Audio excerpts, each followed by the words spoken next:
World top 100% scholarship తో admission పొందాలి అనుకున్నా India's top competitive exams IIT NEET IAS design law group 1 government jobs etcetera guidance కావాలి అన్నా India and world top universities లో medicine law finance join అవ్వాలన్నా students and parents కి career counselling కావాలన్నా మీ కెరియర్ డెసిషన్ డబుల్ చెక్ చేసుకోవాలి అనుకున్నా 25 years experience doctor Satish IRSC గారిని సంప్రదించండి. ఒక యావరేజ్ స్టూడెంట్ సార్, అంటే టెక్నిక్స్ లేకుండా, లాజిక్స్ లేకుండా, ఏ ప్లానింగ్స్ లేకుండా ప్రిపేర్ అవుతూ ఉంటారు. అట్లాంటి వాళ్ళు ఎట్లా ప్రిపేర్ అయ్యి వాళ్ళ స్టడీ ప్లాన్ ఏంటి? డెఫినెట్గా స్టడీ మెథడాలజీని మార్చవలసిందే. అంటే నువ్వు చెప్పిన క్వశ్చన్లోనే నెగిటివ్ పాయింట్స్ ఎక్కువ ఉన్నాయి, అంతే కదా. సరైనటువంటి స్ట్రాటజీయో లాజిక్కో వాట్ ఎవర్ ఇట్ ఈజో ఏమీ లేకుండా చదువుతారు. వాడి పరిస్థితి ఏంటి అంటే క్వశ్చన్లోనే నెగిటివ్ ఉంది ఎక్కువ, అంతే కదా. అందులోనే మళ్ళీ 3-4 నెగిటివ్ క్వశ్చన్స్ ఉన్నాయి లాజికల్గా చెప్పాలంటే.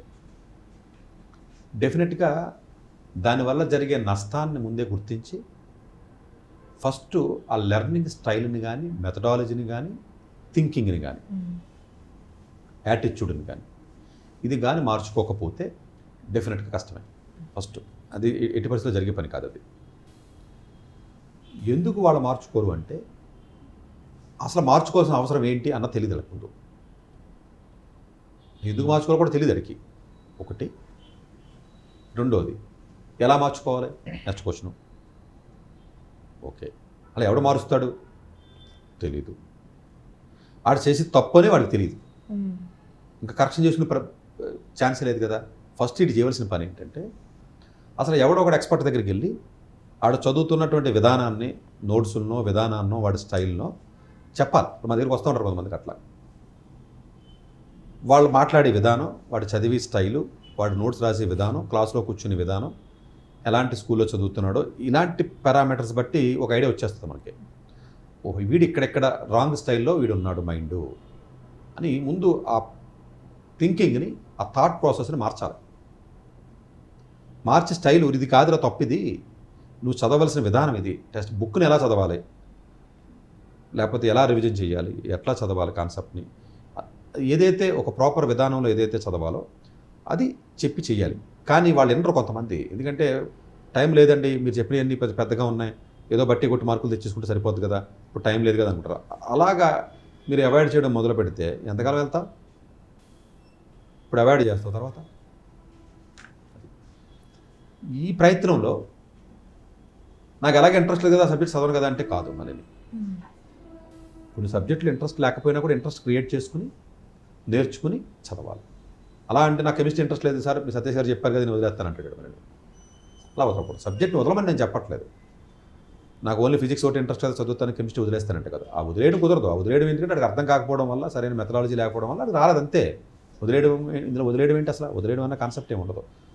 ఎలా దాన్ని నేర్చుకోవాలి అన్నది ఏదైతే ఉంటుందో అది కొంచెం ఎక్స్పీరియన్స్డ్ టీచర్స్ కానీ, ఎవరో ఒకటి సలహా, పేరెంట్స్ చదువుకున్న లేదా వాళ్ళ సలహా కానీ, ఎవరో ఒకటి మాలాంటి సలహా కానీ తీసుకుని దాన్ని రెక్టిఫై చేసుకోవడం తప్ప అదే విధానంగా ముందుకు వెళ్తే మాత్రం డెఫినెట్గా అతను కష్టమే, ఎవరికైనా కష్టమే. ఇప్పుడు నువ్వు ఎవరైనా, ఇప్పుడు నువ్వు ఉన్నావు, చదివే స్టైలే సరిగా రాలేదు అంతే. నువ్వు 1 ఇయర్ కూర్చుంటే ఉపయోగం ఉంది ఇంట్లో, అది 4 ఏళ్ళు చదివితే ఉపయోగం ఉంది. బుక్ని చదవడం కూడా ఒక ఆర్ట్ కదా. ఆ చదివి స్టైలే నీకు తెలియలేదు, అండర్స్టాండ్ చేసుకోవడానికి దానికి ఒక ప్రొసీజర్ ఉంటుంది. ఆ ప్రొసీజర్ నీకు సరిగా అర్థం కాలేదు, ఇంకేం ఉపయోగం? సో ఇవి డెఫినెట్గా కరెక్షన్ చేసుకుని, ఇంక్లూడింగ్ యాటిట్యూడ్. ఎందుకంటే నాకు ఇది రాదు రాదు రాదు అనుకుంటూ ఉంటారు వీళ్ళు జనరల్గా. నాకు ఇది ఇంట్రెస్ట్ లేదు, నాకు ఇది రాదు, నాకు ఇది అర్థం కావట్లేదు అన్న పదాలు ఎక్కువ వాడతారు ఈ కేటగిరీ ఆఫ్ స్టూడెంట్స్ ఎక్కువ. అసలు ముందు ఆ యాటిట్యూడ్ని, ఆ మైండ్ని మార్చాలి ఫస్ట్. అడు మార్చి ఆ చదివే స్టైల్ని కానీ మార్చుకున్నట్లయితే ఎవరో ఒకరి సలహాతో ఒక్కసారి లైన్లోకి వచ్చేస్తే ఇంకా తర్వాత ఇబ్బంది లేదు కదా లైఫ్లో.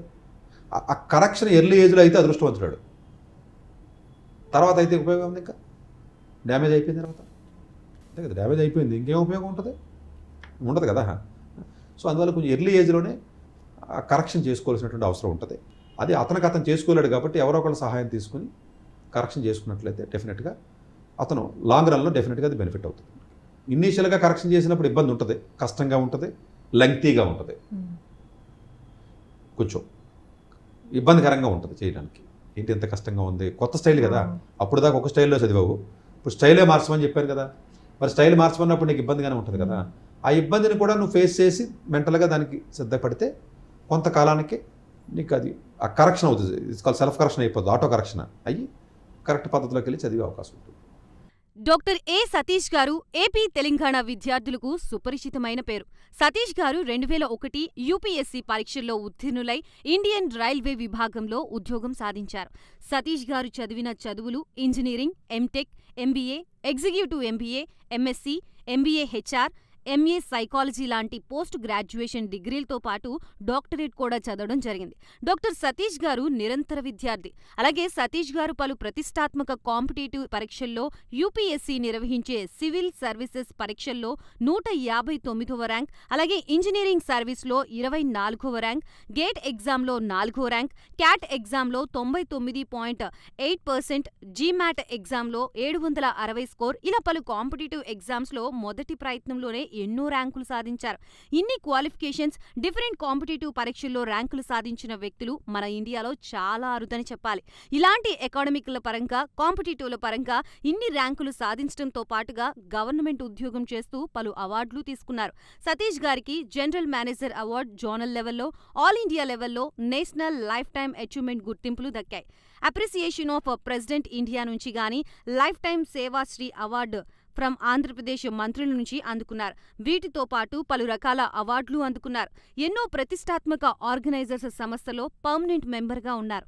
కష్టపడి పైకి వచ్చిన వ్యక్తి కావడం వల్ల గత 20 సంవత్సరాల నుంచి ఎంతో మంది చిన్నపిల్లల దగ్గర నుండి 5, 6 తరగతి విద్యార్థుల నుంచి పెద్ద పెద్ద పీజీ, పీహెచ్డీ కాలేజీలకు వెళుతూ విద్యార్థులకి అవగాహన కల్పిస్తూ ఉంటారు. ప్రతి విషయంపైన డాక్టర్ సతీష్ గారు స్పష్టమైన అవగాహన కలిగి ఉన్నారు.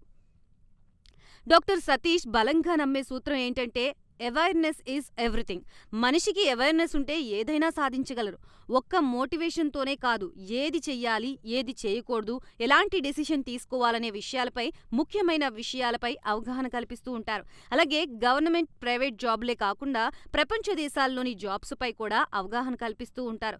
ఉద్యోగాలతో పాటు పెద్ద చదువులైన ఐఐటి వంటి వాటిపై సెషన్స్ నిర్వహిస్తూ ఉంటారు. ఇప్పటి వరకు 3 లక్షల సెమినార్లు ఒక్క రూపాయి తీసుకోకుండా ఉచితంగా నిర్వహించారు. ఇందులో భాగంగా మన ప్రైమ్ 9 ద్వారా విద్యార్థులకి మోటివేషన్ ఇవ్వడానికి మీ ముందుకొస్తున్నారు డాక్టర్ సతీష్ గారు. వరల్డ్ టాప్ 100% స్కాలర్షిప్ తో అడ్మిషన్ పొందాలి అనుకున్నా India's top competitive exams IIT, NEET, IAS, design, law, group 1, government jobs etcetera guidance కావాలి అన్నా, India and world top universities లో మెడిసిన్, లా, ఫైనాన్స్ జాయిన్ అవ్వాలన్నా, స్టూడెంట్స్ అండ్ పేరెంట్స్ కి career counselling కావాలన్నా, మీ కెరియర్ డెసిషన్ డబుల్ చెక్ చేసుకోవాలి అనుకున్నా 25 years experience doctor Satish IRSC గారిని సంప్రదించండి.